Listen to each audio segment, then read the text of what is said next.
বন্ধুরা, পাহাড়ের সেই বিখ্যাত ফুল রডোডেন্ডন, যেটা পুরো পাহাড়কে এই এপ্রিল মাস অবধি প্রায় পুরো ভরিয়ে রাখে। এবং এই ফুল থেকে এখানে স্থানীয় সুরা তৈরি হয়, যেটা পাহাড়ি লোকেরা খুব জনপ্রিয়ভাবে পান করে।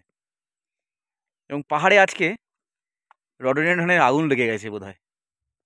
আকাশটা মেঘলা, রোদটা নেই, তাই ফুলের দৃশ্যটা ক্যামেরায় যত না ভালো আসছে, মনে আমার তার থেকে বেশি আসছে।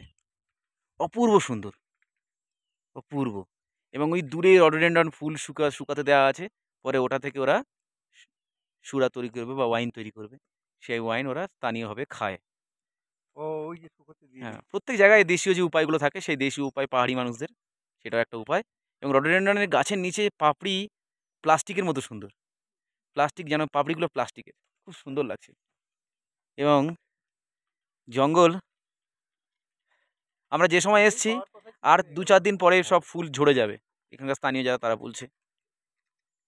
তাই আমরা যে সময় এসছি ফুলটা এখনো দেখতে পেলাম। ভালো, অপূর্ব সুন্দর। টাটা।